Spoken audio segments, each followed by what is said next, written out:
Well, Father Fred here. Good to be with you again. We're well into the Epiphany season now of the church liturgical calendar, and Epiphany ends with Ash Wednesday as we begin Lent in a few weeks. Epiphany concentrates on what the world looks like to Jesus and to the followers of Jesus. What's the plan for the world? And Jesus' teachings lays out the plan. In Epiphany, we see the plan which involves the Sermon on the Mount and different instructions that show the deepness of God's plan for us and for our world. Key to God's plan is that in order to carry out the plan, we need to trust in the Lord. Psalm 37 says, "Trust in the Lord and do good. Commit your way to the Lord. Trust in Him and He will act." My father, when he finally realized that in order to live a life of wholeness, that he would need to start reading the Bible in his 40s, he realized that he was in bad health, high blood pressure. The stress and strains of his trial practice were getting to him. So he started reading the Psalms every morning, and he would meditate on the Psalms. I still have the Bible that he would read every morning, the one that he marked his favorite passages in. And he would underline the verses of the Psalms that he liked, and then after many readings of that Psalm, he might draw a star next to his all-time favorites. Now, Psalm 37 rated several stars with this emphasis upon trusting in the Lord. Prolific author and Presbyterian minister Frederick Buechner describes an occasion when he was terribly depressed about a certain family crisis.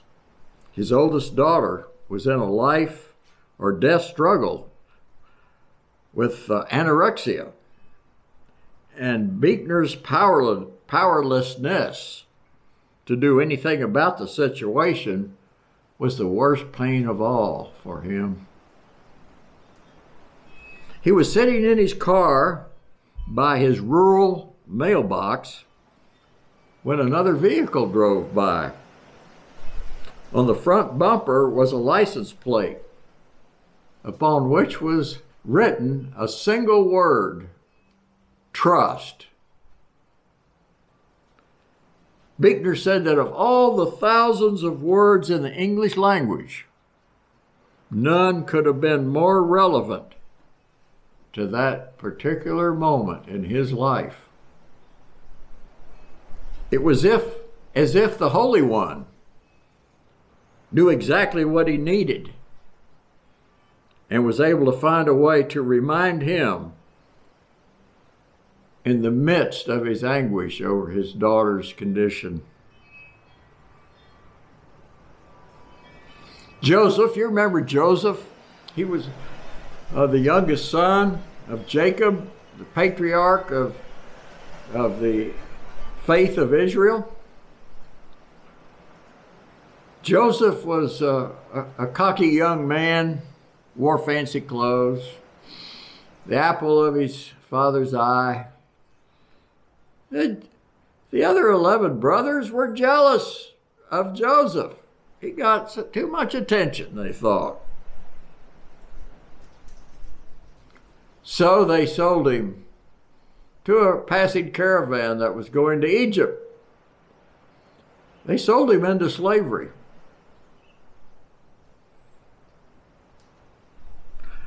Well, it so happened that Joseph was part of God's plan. And he rose from being a slave in Egypt to one of the most powerful men in Egypt, the right-hand man of Pharaoh, the guy that pretty much ran the whole Egyptian government. There was Joseph.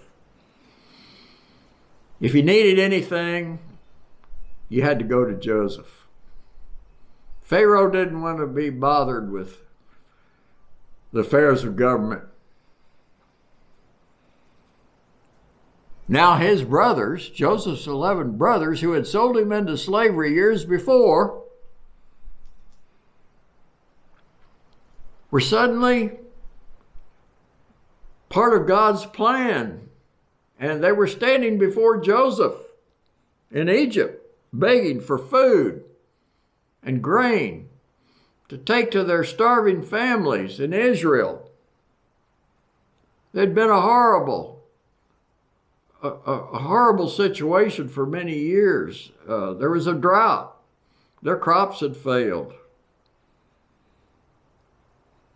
Now Joseph recognized his brothers, but they did not recognize him. They only knew that they were standing before the most powerful man in Egypt, next to Pharaoh, a man who had the power of life or death over them. You can bet that they were quaking in their sandals when their brother Joseph announces to them, after hearing their entreaty, "I am Joseph." You can almost hear the words clicking in their brains. And they were probably thinking, "We are dead." But Joseph has had a mighty revelation from God. Instead of taking revenge on his brothers, he says, "God sent me here before you to preserve life, to preserve for you a remnant on earth, and to keep alive for you many survivors." Joseph is defining for us just what it means to trust in the Lord. Give God the glory. Now Jesus, in instructing the people,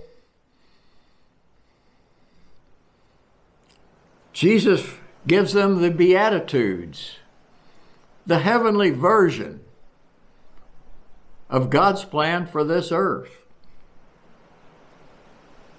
He's given his disciples and his followers a lesson plan for life in the new kingdom.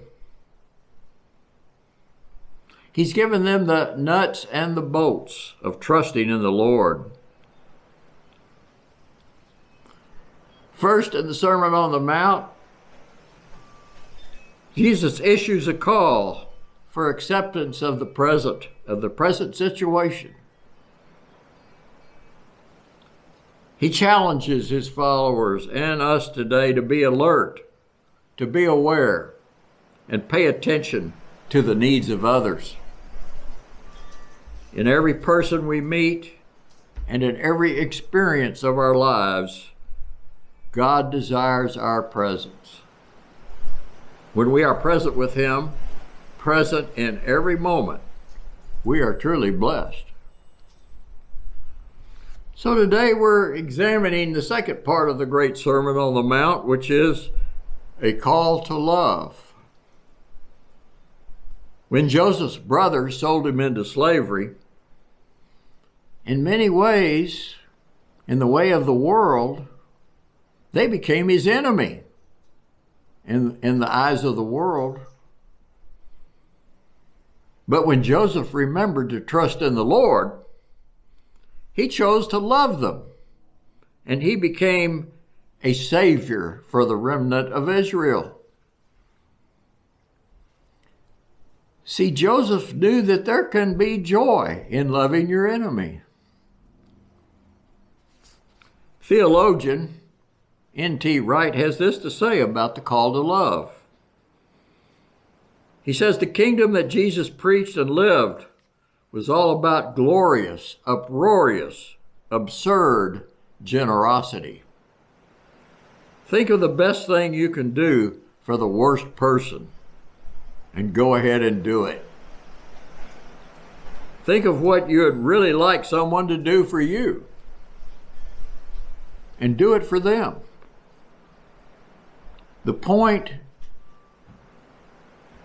is to inculcate and illustrate an attitude of heart, a lightness of spirit in the face of all that the world can throw at you. That is what God is like. God is generous to all people, generous to a fault. He provides good things for all to enjoy, the undeserving as well as the deserving. The reason why crowds gathered was that power was flowing out of Jesus and people were being healed. His whole life was one of exuberant generosity, giving all he'd got to give to everyone who needed it. I've previously talked about an example of this giving and trusting in the actions of a Navy corpsman who helped the helicopter pilot in the hospital I was at, the Navy hospital. And I want to illustrate that again as obeying and trusting in God's plan. Now, the hospital corpsman that helped bring this about, this healing for the pilot that had been burned, saw that I might be part of his plan. And when he transported me from the ICU when my fever broke after 6 weeks of being near death, he appeared to be very happy. He was whistling and joyous. He expressed joy that I was going to be on his ward. And I thought, maybe this guy's a little crazy, because I'm going to be a lot of work. I'm in bad shape still. I'd never even seen that corpsman before. He took me to a nice room up on the 5th floor of the hospital in the officer's wing, where all the rooms were private. But that night in the next room, there was loud screaming. And I complained to the corpsman and then to the commanding officer of the hospital. And they said, well, they'd try to make it better. What I didn't know is that I was part of the plan to make it better. They told me about the helicopter pilot had been burned in a crash and he had bad dreams. Now, every day the corpsman would wrap my legs that had been badly burned with wet gauze and walk me up and down the hallway, but the helicopter pilot's door was always closed. So one day, as the corpsman wrapped my legs with the wet gauze, he told me that the commanding officer wanted me to enter the room next door and talk to the pilot.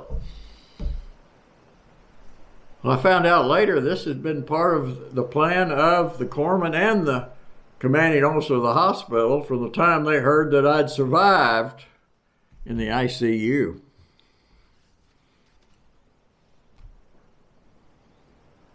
I told the corpsman that I didn't really want to extend any generosity and effort on my part toward the guy that screamed in the next room and kept me awake. So the corpsman got the commanding officer on the phone and held it to my ear.